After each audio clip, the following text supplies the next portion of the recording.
Good afternoon. Big week.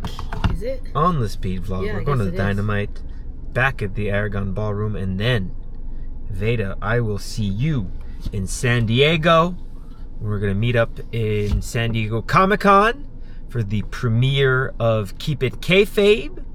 That's the documentary that I made with Overleaf Films. Yes. And then you'll be doing a panel. I'm on a panel. Professional wrestling on Saturday. So this is our first time at Comic-Con, on San Diego Comic-Con for both of us. I'm excited. I'm terrified. Why? I don't know. It's just big and intimidating. I'm excited. I don't know what else we're going to get up to. I'm bringing a large suitcase that is half empty so that I can bring home stuff that I buy. Goods, many goods. Oh, we might also get to see the animal Bob Anger. Oh, yeah. In San Diego. Also, speaking of animals, I have high hopes. We have a little bit of time off. I have high hopes we can get to the San Diego Zoo. I've never been. Oh, boy. What a week it's going to be. All right, let's go. Hello, friends. We're at the Aragon Ballroom, and it's Shark Week this week.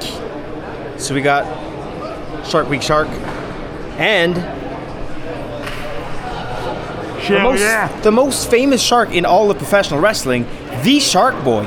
Shell yeah. It's Wednesday. I believe it. Let's go. You know what that means. The Jets and Speedball is here, and we're here to make a statement. It's a huge match today, which means a huge opportunity. Right. This is maybe the biggest match of our tag team career. It's not all in, but the implications, the meaning, the possibility that a victory would unlock for us today are endless. And you know what? We're going to do what we always do, because Jet Speed is up, baby. Every single time. FTR, let's go.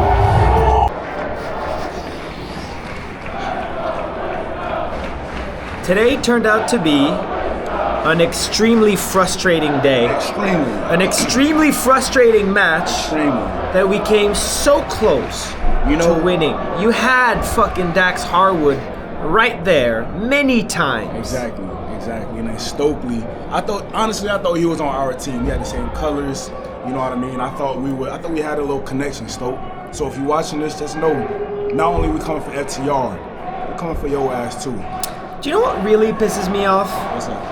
FTR, they're fucking great. Right. One of the greatest tag teams in professional wrestling history. They know what they're doing, man. They're so good. Right. And between MVP and his cane, and now Stokely and the crutch, I thought we were done with shenanigans. I thought we were done with antics.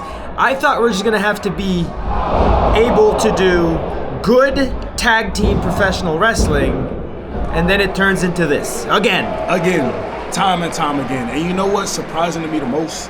These are coming from veterans. These are people that got skin in the game. People that's been in the game for a minute. A long time.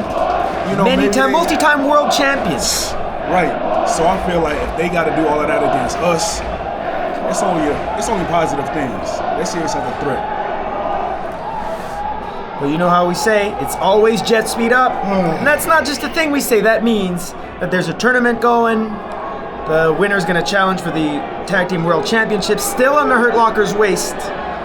We're going to be watching. We're going to be close. We're going to be keeping a close eye on what goes on. Yes, sir. We're going to keep coming for those belts. Each and every single time. Bow. Hard to do from this angle. All right. Ah! We made it to San Diego. Whoa. Hello. Who's Ow, this? you bumped into Oh no, I'm sorry. Hello, we made it. Veda. Yeah. I lost last night. Yeah. They cheated, but I still lost. Is this the conclusion to your vlog? No, this is not the conclusion. We're far from the conclusion. We've got a whole weekend of vlogging to do. We're barely started. But yeah, I lost. Do you still love me? Do I still love you because you lost predetermined? Hey Veda, keep it kayfabe. That's the name of your documentary. That's the name of the documentary that I'm gonna watch and then talk about. Okay. And then we're gonna hang out around San Diego Comic-Con until Sunday night and maybe go to the zoo. Who knows? I really want to go to the zoo. That's my main thing. All right. Get your bag. Get my bags. Get out of here. Let's get my bags.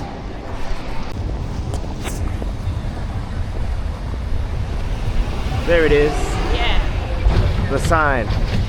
Point to the sign. We're here. We made it. You look so cute. We made it to the con. We're going to pick up our credentials, hanging around for a bit, then the premiere.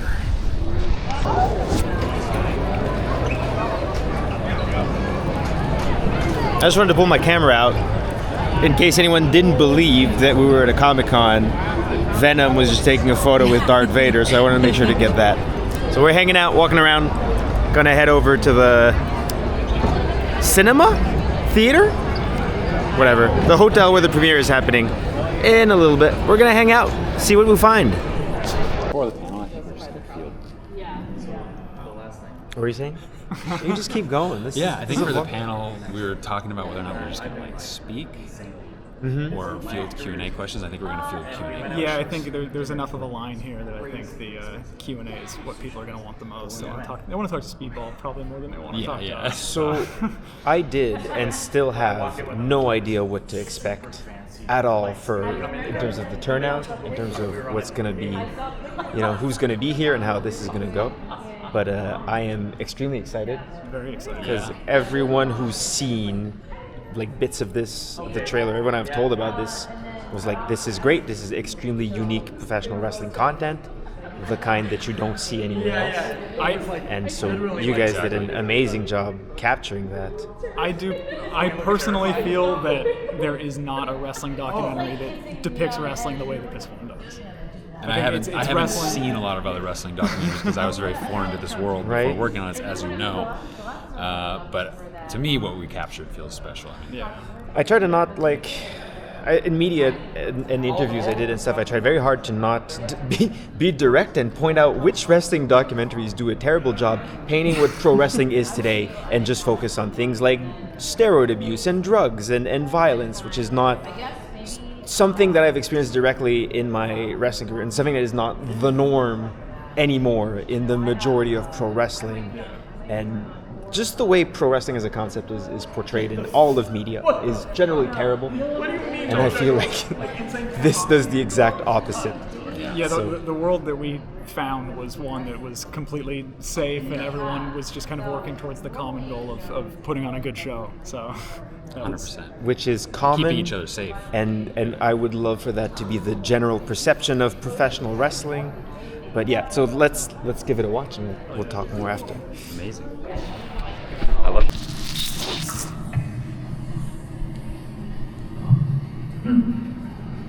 That's a good speech.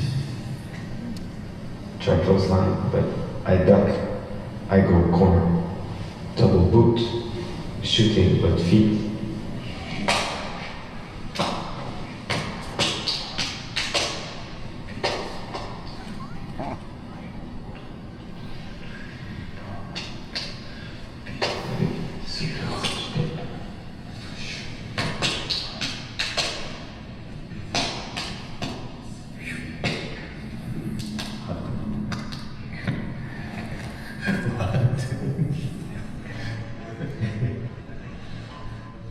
I think that if you truly want anyone, like any person, to be fascinated with the art of professional wrestling, what you need to show them is someone from Mexico who barely speaks English and mostly Spanish, and someone from Japan who literally will fly into a random city on the same day, get together in a room, kind of gesticulate at each other for like 15, 20 minutes, barely talk in broken English, then shake hands, meet in the ring and put on a flawless 20-minute fight scene after. Would it be easy? Catch. Pick up me down. We hit my powerbomb. We slowly. Backdrop. Hit rope. PK. Rules of the police. First off. 1, 2. Kick out. Good. Catch. EDA something. I counter something. Super. Corner side. Good. Watch. Shooting easy. Oh yeah. You think? Yeah, very easy. Yes.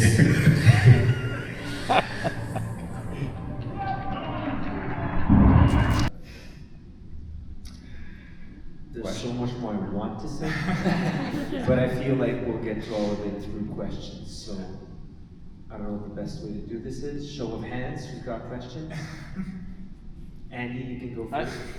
I don't know that I have a question, but I have to say, like, working with Speedball and being part of wrestling, I don't think a film has ever captured what we do in the background to create the art as much as that. If ever. I don't think I've ever seen it.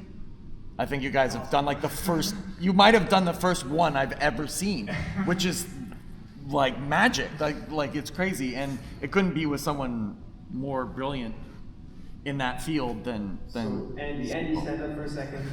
Andy is a comic book artist who's signing here for the next few days, but he was also, I was his pro wrestling coach on and off whenever we were allowed to train during the pandemic and for several years after, and I learned so much Still teaching Andy. I still do. Yeah.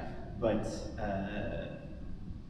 one of the things that I say in the film about teaching pro wrestling and that bring me more joy than literally anything else, Andy is a great example of that. I might be the most recipient of getting kicks to the face of anyone in the world. But the comment about the portrayal of professional wrestling in media, that it's portrayed as bad.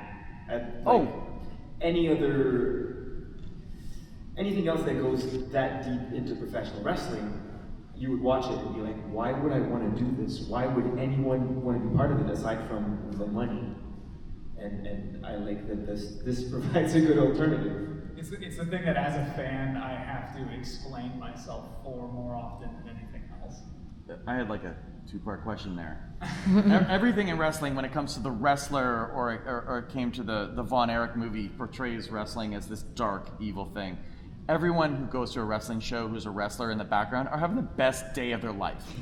It's the best time of our lives. Yes. And it is full of joy. And then the other thing I was going to say is, that editing was sick. Who edited it? I'd say I did the bulk, but we tagged on fire. The editing was phenomenal. Like, wow, I'm blown away. Wow, yeah. Thank you. I'll try it. Questions? Go right behind. Hi. So I mostly have a comment that I want to make in particular. As people have been talking about wrestling on social media, there's a big aspect of it's fake, so who cares? And a lot of people know that it's fake, and there's a lot of commentary, and even the WWE is bringing up the fact how it is fake, and we're going backstage to show you how it's fake. And there's not a lot of appreciation as to why we care, even if it's considered to be fake. And one of the things I really loved about this movie is that, yes, it's fake, but who cares? Who cares? There's a beauty in wrestling, and there's a love in wrestling that I feel like it's not really being talked about in the conversation of it being fake. It's more so, it's fake in a business sense. It's fake in a profit sense. But regardless of whether or not it's fake, the love is real. The passion is real. The physicality is real. Wrestling is one of the most realist art forms.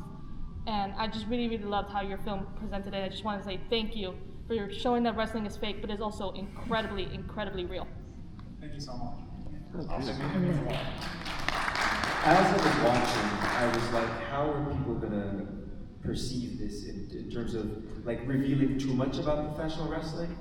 And I feel that the curtain has already been pulled way back, right? We all know that it's scripted, it's fake, people are paid and to win or lose, and none of that really matters. But the part of wrestling being fake that's never really been portrayed is the artful and skillful side of it, and the amount of effort that everyone makes in order to produce professional wrestling. And I'm glad this was extremely well captured in this film. Yeah, Q. Oh wow, here we are. Yeah. So post Q&A, post screening, what are you guys' thoughts? It went really good. I'm so happy. I mean, I still feel like I'm gonna wake up and it's gonna be the middle of last night, and I'm gonna be like, no, it went so well. I thought. I literally had night terrors last night. I'm not kidding. We're staying in the same Airbnb. Mm-hmm. I woke him up like wailing. We heard the sound of just like. don't know what. Yeah, but like that happens to me sometimes. But I mean, but it happened last night. So. It makes sense. Like the filming took me 3 days while I was already doing something else. Do you even have any idea the number of hours you put into this? No, more than anything you've ever done. I couldn't even begin to calculate. I mean, it's been an off and on editing process for almost 2 years. Over 2 years, just March about 2 2023. Between other projects, between client work and stuff like that. That's the funniest thing is I feel like I've seen you like almost every day for the last 2 years, but it's been through, right. It's been 2 years. It's been through a computer person. Screen. Weird parasocial relationship. Yeah, exactly. Well, I've seen you, I guess, when you're in town. Yes. I'll make an appearance at your table after. Yeah, hundreds of hours, hundreds. The one thing that I wanted to but didn't get to say during the Q&A when the use of the different cameras was brought up is how when you first approached me, right, which is something that happens often as a pro wrestler, people will approach you and be like, hey, let's do this ridiculously involved project, and it's usually a scam. But you sent me a bunch of material that had the same look that the documentary had, and it was especially gorgeous with the DV camera. Yeah, DV. Yeah. And Super 8 film. Yeah. This is the best thing that we've ever made in that style. And it's like the culmination of the stuff we had done before. That I think it was a soccer commercial. Yes, there was an Adidas LAFC ad that was Samba shoe release ad. So I remember thinking how gorgeous that was, and in my mind, low-key hoping that this thing would look like that. And it absolutely does, and that just made me so happy. There's a weird little side. The soccer player in that ad, I think, kind of looks like you. And I'll show you once you cut here. I'll show you what I'm talking about. But it's interesting. But honestly, it was like just like last week. Yeah, people kicking, and it like kind of like it's very similar. And I think filming pro wrestling in such an artistic way is extremely difficult because of the amount of moving pieces and but I mean it's rare that pro wrestling looks this good on film. I feel like on TV pro wrestling looks too polished most of the time and to get it captured but still this raw. Yeah, I think you said it really well on the panel. Like I think trying to capture it in a way that feels like it does when you're at the show and some guy's bleeding on the ground, you think you have blood on your shoes, there's like all these people, it's sweaty, it's dense, it's hectic. Yeah, I didn't get the opportunity to say it in there, but like there's photographers like Wes Smith is one who has some zines that I like to buy, and those are I'm like what if that was a movie was kind of a thought I had early on, because that's when I flip through those magazines, that's what wrestling feels like when I think about it. So yeah, well, I'm super excited for everyone who watches this to be able to watch this film eventually, and I know that we're still far away from a wide distribution, but I hope that that's where we're headed. And hopefully there will sooner than later be screenings closer to you than San Diego Comic-Con might have been this time around, but yeah. So yeah, definitely. Thank you guys so much. Thank you. Really amazing. I'll put all their stuff, overlay film stuff, in the description below, yeah?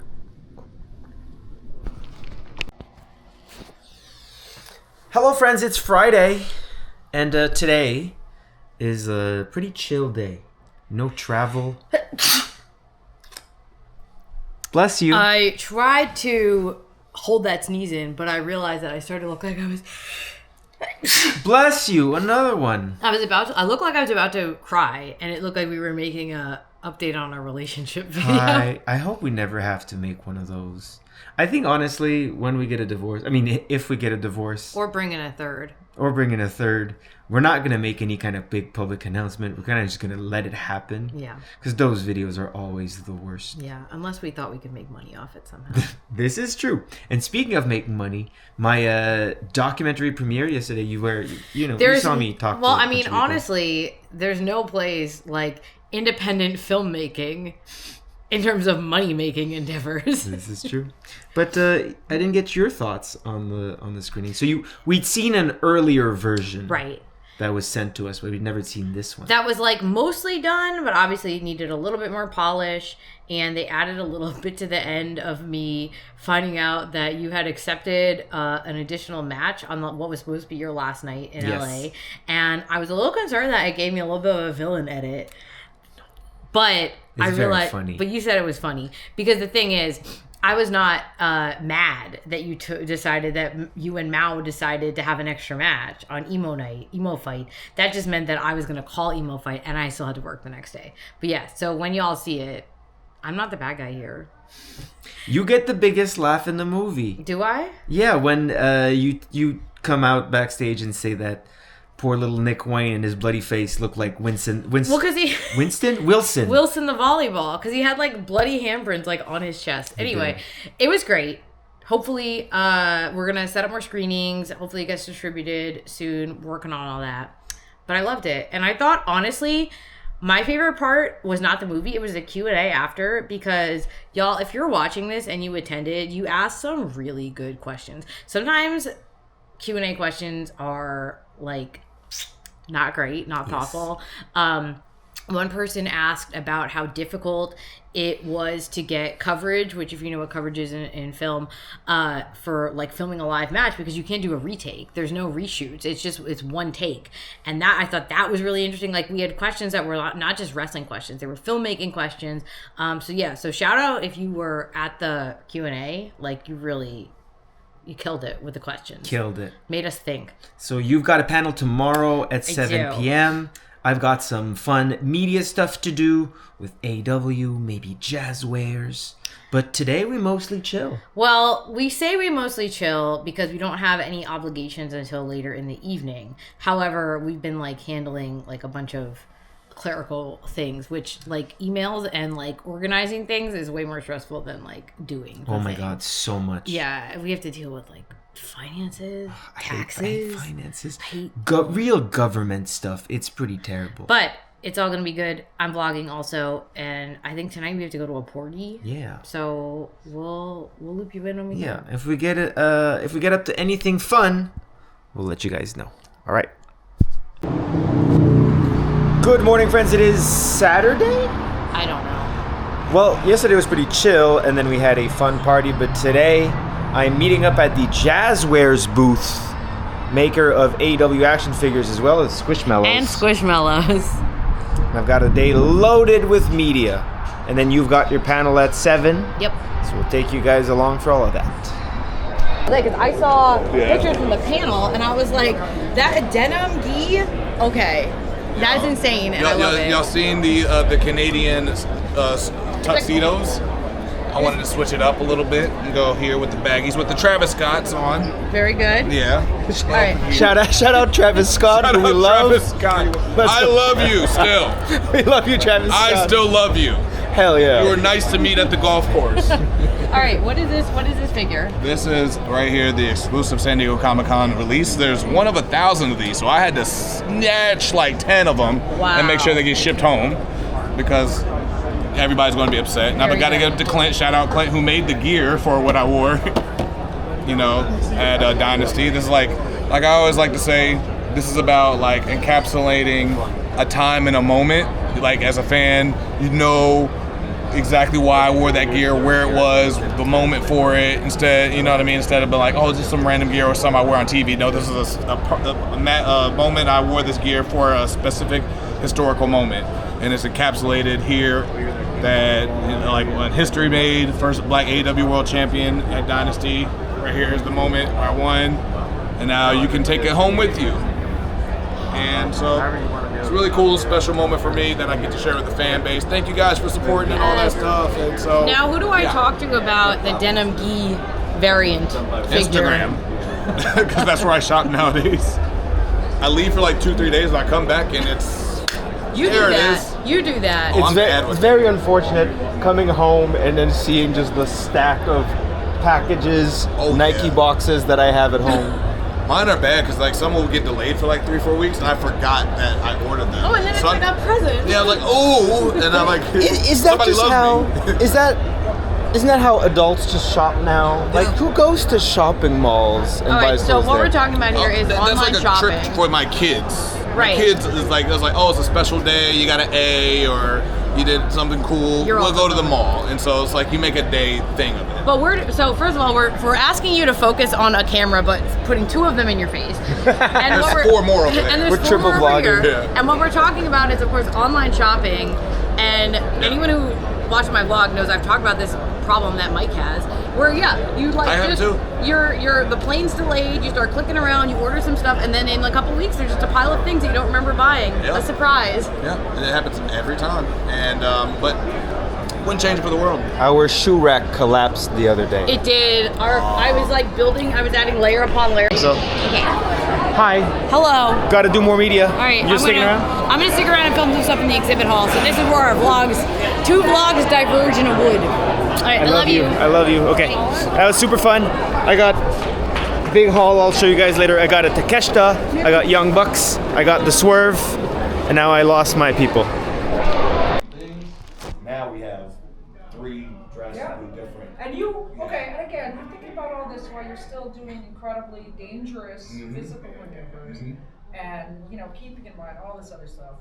Listen, I really, we love wrestling for so many different reasons, but it's the storytelling and the passion that everybody puts into it. And, listen, you've had some pretty insane storylines, big all in, kind of had a little wrap up there with incredible storyline ending there. One of the best pay-per-views or... Oh, yeah. Photo? Okay, I'm just grabbing a vlog, but we can do a photo. That's fine. Okay, good. Got the photo. THS. Thank you so much. Thank you for coming. Where can people see the interview? They can see it at that hashtag show TV on YouTube or our socials, that hashtag show, or THS Wrestling or Stay Fly Life. Anything on socials you can find it. Awesome. Thank you. Thank you, man. Appreciate it. Thank you again.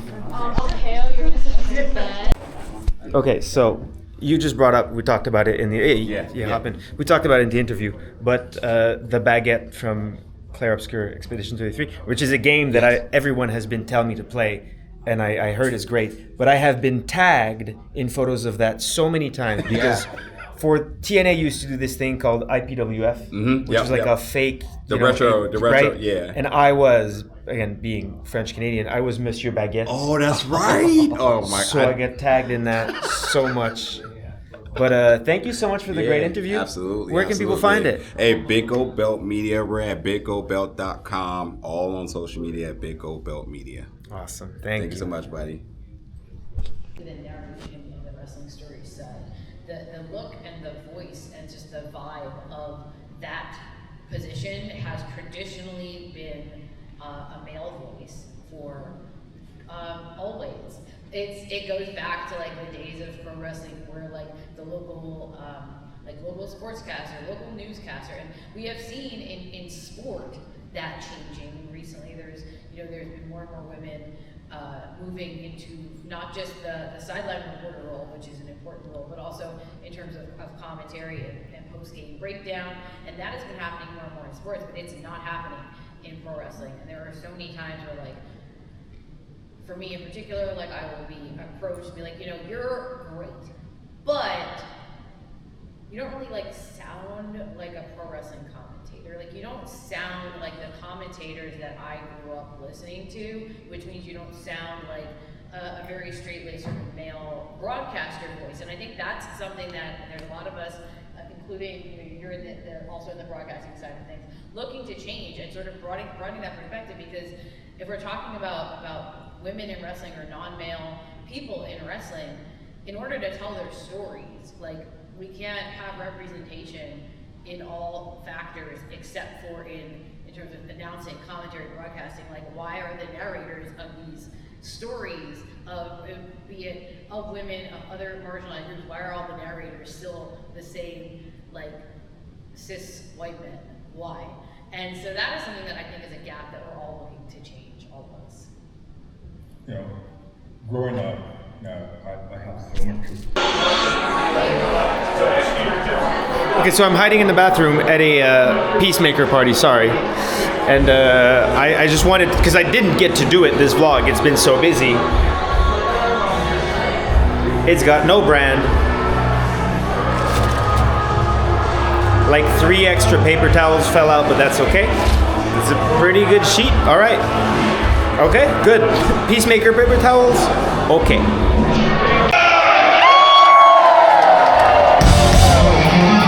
That was so good!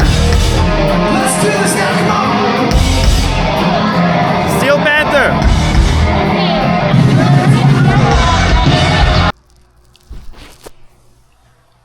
And we're back in the room. Hi. Veda, that panel was really cool. Yeah, I'm glad I got to do it. I want to do more. Yeah. And that pretty much concludes our weekend. We are flying back tomorrow. Mm-hmm. But first, let's check out the cool stuff we got. Jazzwares really hooked us up. They fed Veda's Squishmallow addiction, and they hooked you up with... So this is one of the Comic-Con exclusive Squishmallow packs. This is the Some Like It Hot Mexican food pack. We've got Tex the taco, Gideon the guacamole, and Cristobal the horchata. Oh, wow. And it's super cute. I love it. I'm very happy. Thank you, John Sparrows. I got Kenny Omega, Takeshita, some Star Wars stuff. I got the full... Wrong side. It's a TIE fighter. Micro Galaxy Squadron. I got the Young Bucks, and I got the exclusive San Diego Comic-Con Swerve.